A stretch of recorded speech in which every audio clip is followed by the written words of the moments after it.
What's up, guys? It's your boy Brian from Brian's Custom Auto. I'm not doing a full-on video today because I'm still under the weather, but I am still trying to get some work done. And I have been battling an issue on my Trailblazer with the front end. When you're driving down the road, it feels like a tire's out of balance between 60 and 65. Okay, all the bushings are good.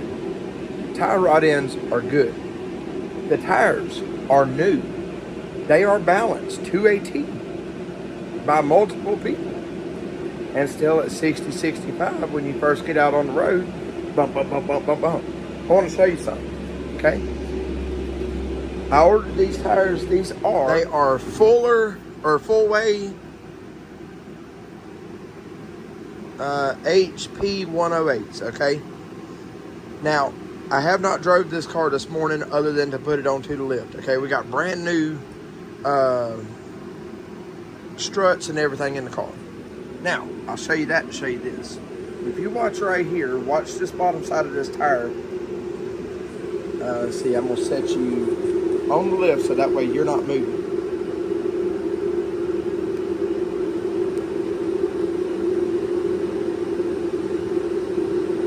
Yeah, the camera's not gonna pick it up. Anyway, so with this setting just like this, let me try it this way.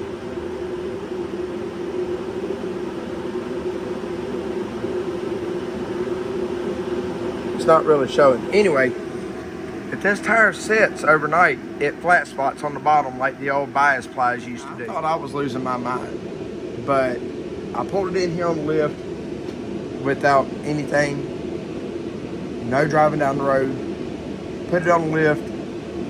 It's a balmy 20 degrees outside today, guys. Put it on the lift, rotated tire, and you can see it jumping up and down. It's the tread pattern, which explains why in the mornings when you go to take off, it starts bumping immediately. And it tends to ease off. Now later in the day though, after you drive it for a while, it still does it around 60, 65. Well, that was an old bias ply problem too. Is no matter how much you balanced them, they moved. The rubber would move with speed. Crazy enough, I know that don't sound right, but that's everything I have studied on. Anyway, when I got these tires, I was fighting that issue because of a bad strut, which is why I got the tires, because I thought the tire was the problem. So, me being the hoarder I am, I didn't throw my old tires away. I kept them. What we have here is the Coopers that was already on here. They still got great tread on them, guys. So, don't think I'm putting some dry rotted ugly tires on there. I'm not. These tires are still in really good shape. I just assumed since they had age on them that was the problem. But that's not. So, these were the ones that was on the rear before. So, yeah, we're going to put these on those wheels. I'm not looking forward to it because I got to do it with that stupid thing. So, wish me luck. We'll see what it does afterwards. There you have it. There's the Coopers back on there. That was on there previously. Like I say, still got great tread. I don't know why I assumed it was the tires that was the problem to start with. Probably because I didn't want to believe it was the Bilsteins, but it was. But the HP 108 full ways, okay? I mean, guys, these tires are brand new. And they suck. So, I don't know.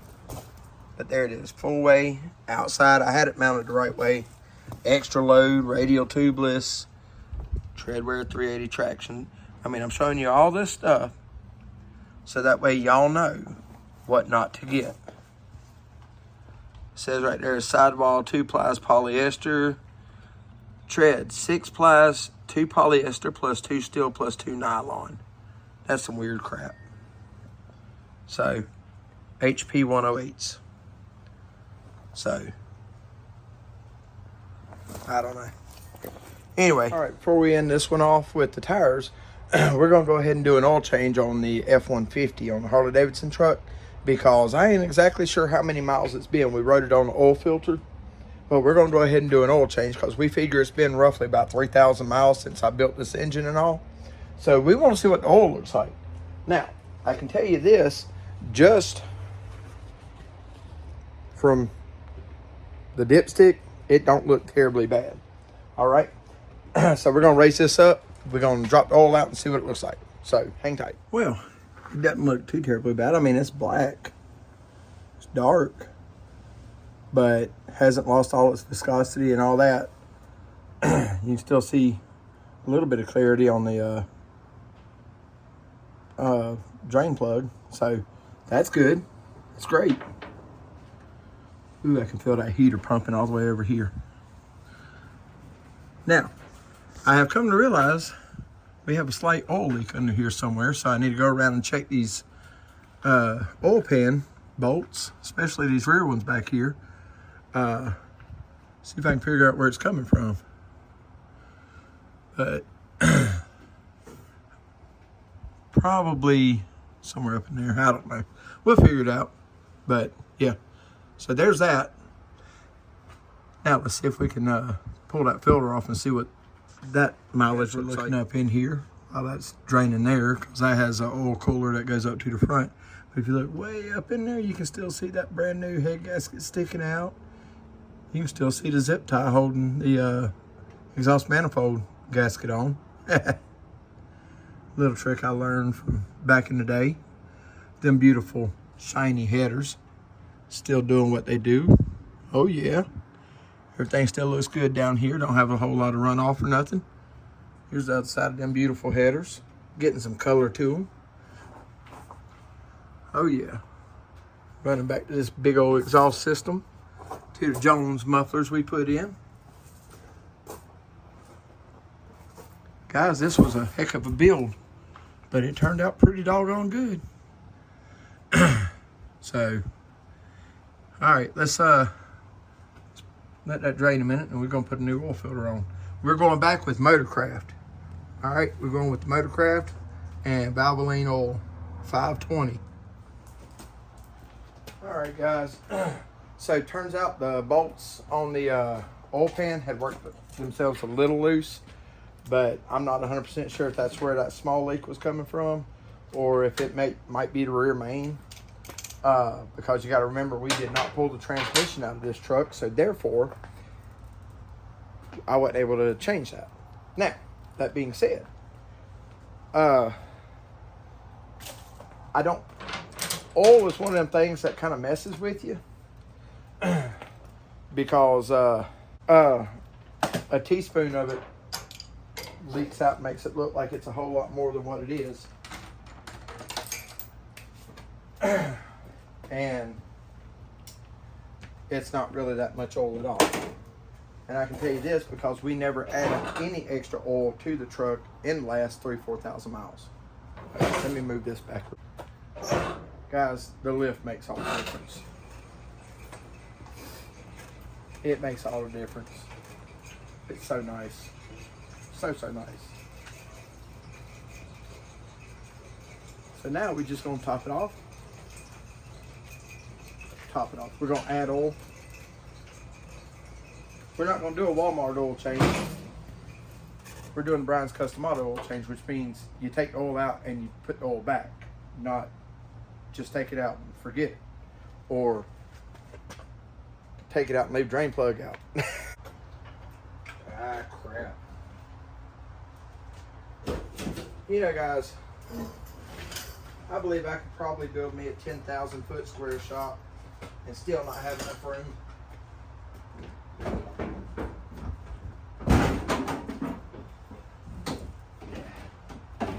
You know?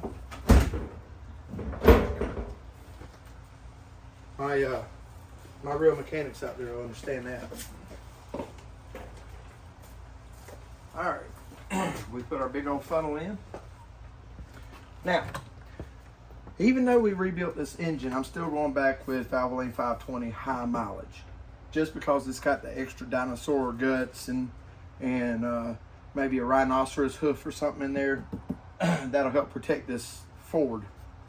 And I mean, with it being a Ford, you know, we love them, but they need all the help they can get. But this particular truck calls for 6 quarts. That's 6, for those of you who speak a la Espanol. Now, like an idiot, I did not write my mileage on my filter. But I do have my mileage wrote down in there somewhere, okay? Not to mention, when I first started working on this truck, I recall vaguely telling you guys that it was at 178,000. That it was too low of mileage to be in that kind of shape. Anyway, so it calls for 6 quarts. I know this is 2 different colors, but it's the full synthetic high mileage. It's the same thing. It's exactly the same thing. So we're gonna throw the 1 quart in first, just cause that's how I do it.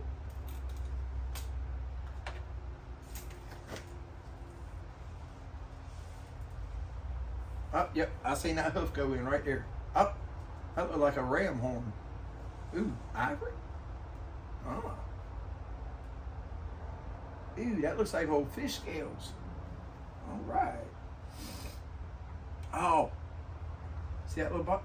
That's a fossilized snail that just went in. Yep. All right. Yum yum, drink it up, little buddy. Ain't that what Vice Grip says? I like Vice Grip, but some of this stuff tends to get a little old. Now that don't mean I'm ever gonna stop watching him. Well, unless he starts messing with Bugattis and things like that, then I might stop, because I mean, then he's just getting way past me anyway. All right, now here we are with the big red jug. Now this is gonna be the T-Rex stuff here. We're gonna start with the snout and end with the end of the tail. All right, watch the boogers fly. Oh, big pour. There it is. Up. Dang. Here's the head, neck. Up. There went one arm. There's the other arm. Short pours. Ooh, that's a little bit darker. That must be the belly. Oh. Oh. Oh, you know what? I'm not even going to stop and check, because I know it calls for 6. And here we are at the toenails. Guys, if you don't have a big funnel in your shop, you need to get one. Because time is money.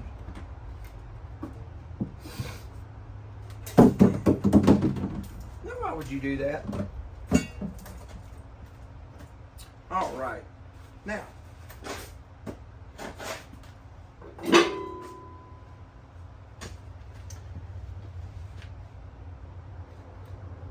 I'm going to pull the funnel out.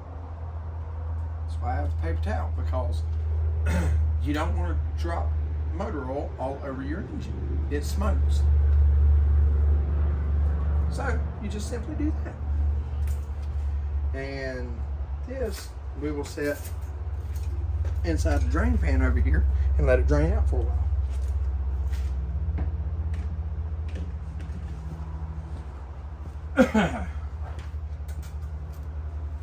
All right. I'm just going to go ahead. Now, this is something I do, guys. You don't have to, but I always take a little extra second and wipe up the cap. Because I don't know if you realize this or not, or if anybody's ever told you, but did you know that the cap on these newer model vehicles is also a breather? It is, it is.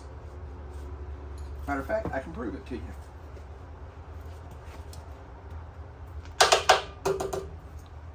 Under this handle right here, you'll notice on your newer model vehicles that that's all open right there. And if you look real close, you'll see the little holes in there.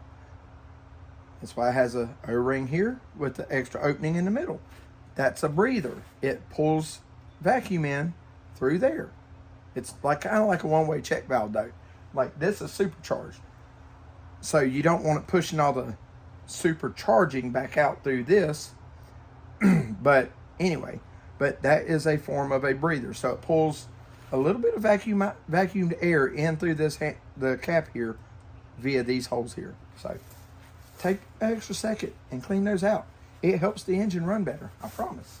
If you got carbon choke cleaner or something like that, do that. Okay? See? Look at that. That's all it takes. Just a little bit of effort. Not much.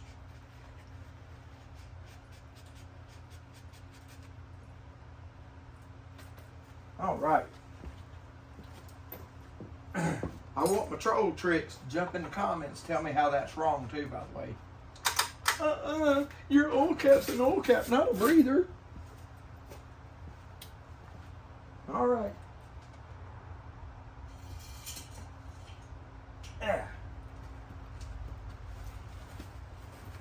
We don't want the dirty on the clean oil. So now we'll flip this over like this.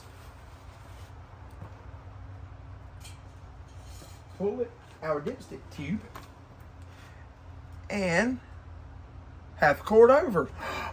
Oh my goodness, I overfilled it. My goodness, guys, whatever will I do?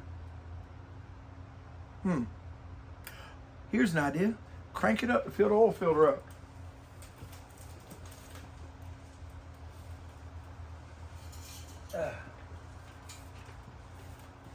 On these newer engines as well, guys, you don't have to fill your oil filter up because synthetic oil impregnates the metals. And guess what? When you're doing an oil change, when you do it fast like this, there's still oil in the bearings, which means it'll run for just a second to allow it to pump. Plus, we know it's a brand new oil pump in this truck, so it'll be fine. We'll go ahead and bump this over.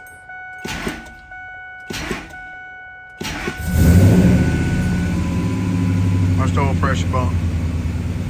Boom, 80. And climbing.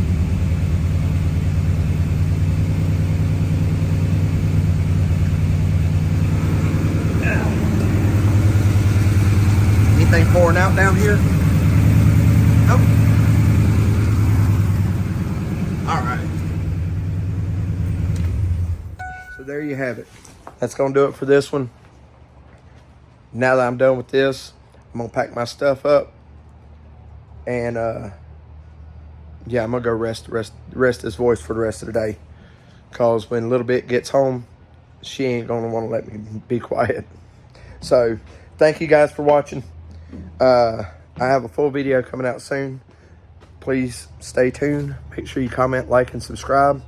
And tell me what you think about these tires and what the situation is. All right? Thanks, everybody, for watching. Y'all peace out.